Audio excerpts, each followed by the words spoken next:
Hello students, you are here and I am here to solve a question of determinant according to Jennings level. So here's the question. We have given a determinant with its value, and now here we have to find the value of t.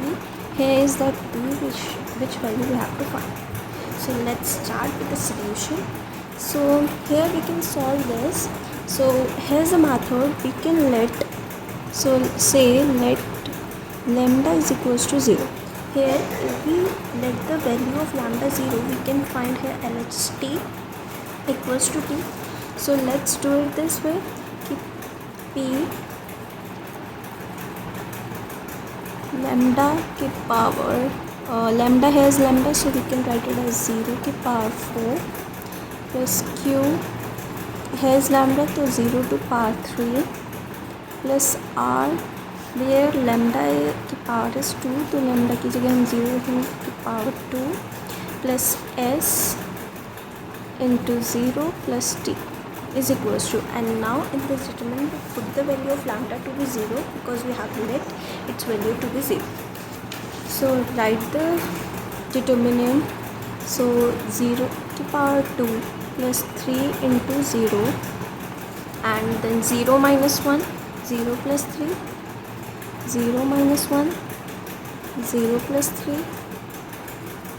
and then 0 plus 1, 0 minus 3, 0 plus 1, 0 minus 3, and next minus 2 into 0, and then 0 minus 4, and here 0 plus 4 and 3 into 0.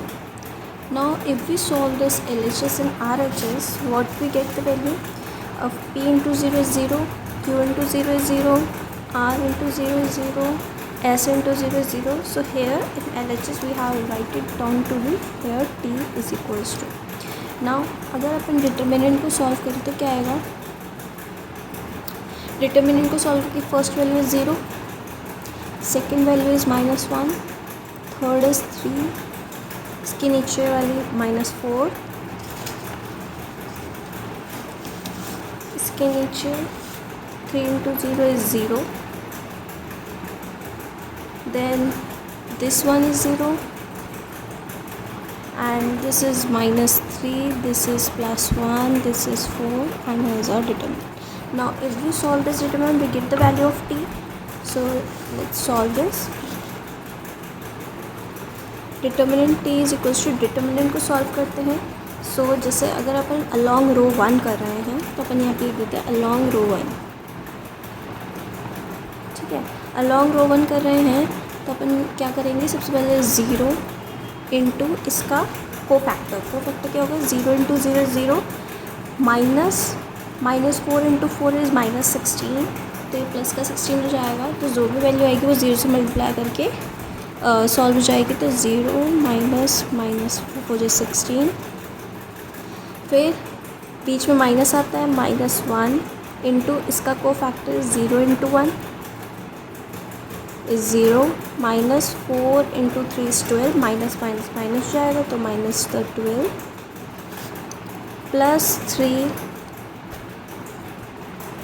That is इसका cofactor क्या होगा, 4 into 1 is 4, फिर ये 0 से minus होगा तो -0. अगर अपन इस t को सॉल्व करते हैं तो क्या वैल्यू आएगी, ये तो पूरा 0 हो गया. फिर इधर क्या बचा, +1 इंटू -12 प्लस 3 इंटू 4. अगर अपन t की वैल्यू निकालें तो क्या आएगी, -12 plus 12 that is equals to 0, यानी hence t value is 0. So it is so easy to solve, and this is a J-Maths level question, if you can understand. Thank you. मिलते हैं next question से.